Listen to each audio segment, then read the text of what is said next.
Hello दोस्तों, आप सभी का स्वागत है आपके अपने यूट्यूब चैनल में। तो आपके लिए हम लाए हैं सामान्य ज्ञान प्रश्न पत्र फर्स्ट यूपीएससी का मेन एग्ज़ाम का 2018, है ना। तो देख लेते हैं। निर्धारित समय 3 घंटे का होता है ये क्वेश्चन पेपर। अधिकतम अंक 250 अंक का होता है।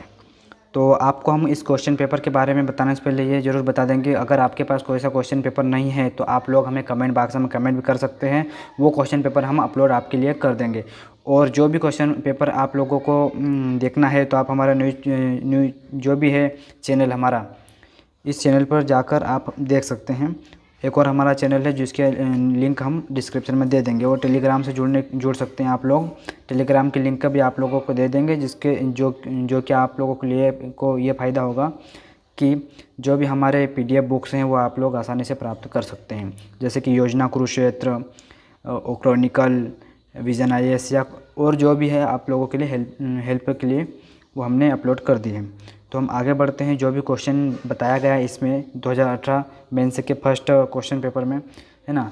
तो आप लोगों को बता देते हैं कि किस टाइप में क्वेश्चंस पूछे जाते हैं। पहला जो क्वेश्चन है, भारतीय कला विरासत का संरक्षण वर्तमान समय की आवश्यकता है, चर्चा कीजिए। 150 शब्दों में हमें इसका आंसर देना होता है। दूसरा, भारत के इतिहास की पुनर्रचना में चीनी अरबी यात्रियों के वृत्तांतों के महत्व का आकलन कीजिए। तीसरा, वर्तमान समय में महात्मा गांधी के विचारों के महत्व पर प्रकाश डालिए। चौथा, भारतीय प्रादेशिक नौ परिवहन उपग्रह प्रणाली की आवश्यकता क्यों दी है, यह नौ परिवहन में किस प्रकार सहायक है। पाँचवा, भारतीय आर्कटिक प्रदेश के संसाधनों में किस कारण गहन रुचि ले रहा है। छठा, मेंटल प्लून को परिभाषित कीजिए और प्लेट परिवर्तनिकी में इसकी भूमिका को स्पष्ट कीजिए।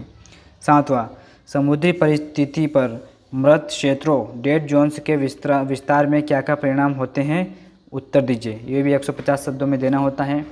अगर हम बात करें यूपीएससी की इस पेपर की, तो इसमें हमें इतिहास, समाज और कला संस्कृति से जुड़े क्वेश्चन पेपर देखने को मिल जाते हैं, जिसमें कि प्राचीन, मध्यकालीन और आधुनिक इतिहास हमें पढ़ना पड़ता है। तो हम अगर बात करें तो भारतीय समाज और विश्व और भूगोल के बारे में भी इसमें पूछा जाता है। चलिए अगला क्वेश्चन देखते हैं। प्रश्न 8, जाति व्यवस्था नई नई पहचानों और सहचारी रूपों को धारण कर रही है, अतः भारत में जाति व्यवस्था का उन्मूलन नहीं किया जा सकता है, टिप्पणी कीजिए। यह भी 150 शब्दों में देना होता है। 9वां, भारत की सरकार द्वारा निर्धनता उन्मूलन के विभिन्न कार्यक्रमों के क्रियान्वयन के बावजूद निर्धनता अभी भी विद्यमान है। 10वां, धर्मनिरपेक्षतावाद की भारतीय संकल्पना धर्मनिरपेक्षवाद के पाश्चात्य मॉडल से किन किन बातों में भिन्न है, चर्चा कीजिए। 150 शब्दों में। 1 से 10 तक हमें 150 शब्दों में पूछा जाएगा और 11 से 20 तक हमें 250 शब्दों में पूछा जाता है। 11वां, श्री चैतन्य महाप्रभु के आगमन से भक्ति आंदोलन को एक असाधारण नई दिशा मिली थी, चर्चा करें। 12, चर्चा करें कि क्या हाल के समय में नए राज्यों का निर्माण भारत की अर्थव्यवस्था के लिए लाभप्रद है या नहीं। 13, अंग्रेज किस कारण भारत से कदारबद्ध श्रमिक अन्य उपनिवेशों में ले गए थे, क्या वे वहां पर अपनी सांस्कृतिक पहचान को परिरक्षित रखने में सफल रहे।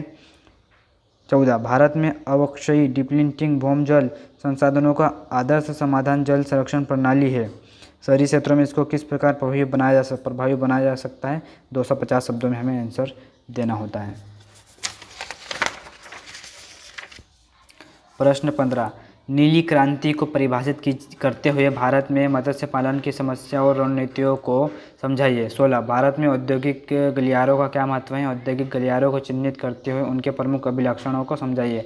17, भारत में महत्वाकांक्षी जिलों के कायाकल्प के लिए मूल रणनीतियों का उल्लेख कीजिए और इसकी सफलता के लिए अभिसरण, सहयोग व प्रतिस्पर्धा की प्रकृति को स्पष्ट कीजिए। 18, भारत में महिलाओं के आंदोलन ने निम्नतर सामाजिक स्तर की महिलाओं के मुद्दों को संबोधित नहीं किया है। 19, आमतौर पर कहा जाता है कि वैश्वीकरण सांस्कृतिक समांगीकरण को बढ़ावा देता है, परंतु ऐसा प्रतीत होता है कि भारतीय समाज में उसके कारण सांस्कृतिक विशेषताएं सरदृढ़ हो गई हैं, सुस्पष्ट कीजिए। 20, सांप्रदायिकता या तो शक्ति संघर्ष के कारण उभर कर आती है या अपेक्षित वंचन के कारण उभरती है, उपयुक्त उदाहरण को प्रस्तुत करते हुए तर्क दीजिए। 250 शब्दों में।